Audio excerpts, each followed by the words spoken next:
আওয়ামী লীগ যদি দুঃখ প্রকাশ করে, অনুতপ্ত হয়, আবার নীতিতে ফিরে আসে, তাহলে সবাই তো বলছে যে সবাইকে নিয়েই আমরা দেশটা করবার চেষ্টা করি। আমি তাতে থাকি। স্বৈরাচারকে স্বৈরাচার দিয়ে মোকাবেলা করা যায় না, স্বৈরাচারকে গণতন্ত্র দিয়ে মোকাবেলা করতে হয়। এইবারে প্রতিযোগিতার হারটা কম, যেহেতু আওয়ামী লীগের মতো বড় পার্টি নাই। ব্যক্তিগতভাবে আমি কারো সমালোচনা করতে চাই না।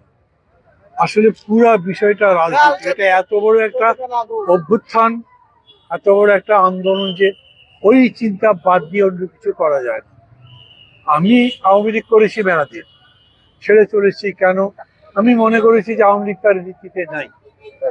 এখন আওয়ামী লীগ যদি দুঃখ প্রকাশ করে, অনুতপ্ত হয়, আবার নীতিতে ফিরে আসে, তাহলে সবাই তো বলছে যে সবাইকে নিয়েই আমরা দেশটা করবার চেষ্টা করি।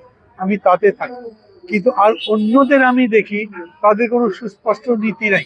ঝগড়াঝাটি করার নাম তো রাজনীতি নয়।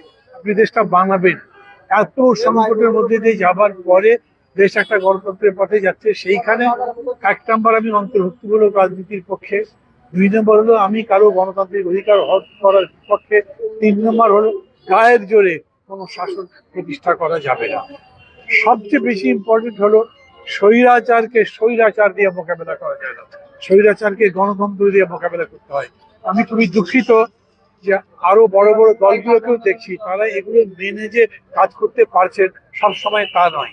তাদের আমি সমালোচনা করতে কিন্তু এই বক্তব্যটা দিচ্ছি না। আমি তাদেরকে আমার বন্ধুই হিসেবেই পেতে চাই। তাদের সাথে আমার সম্পর্ক খারাপ হয়নি।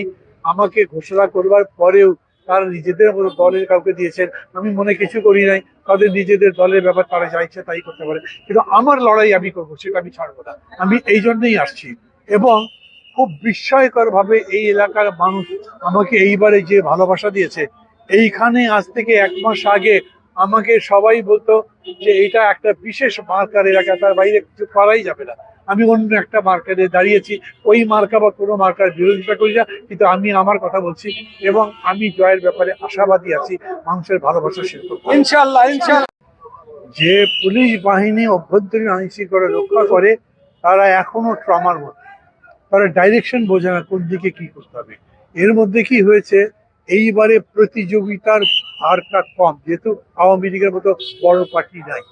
একভাবে মনে হচ্ছে যে মিস্টার এক্স তো ক্ষমতায় যাবেনি, এই পার্টি তো যাবেই, এবং তারাও যে ক্ষমতায় যাবেন এটার একটা প্রভাব পড়ছে অথবা ফেলছে।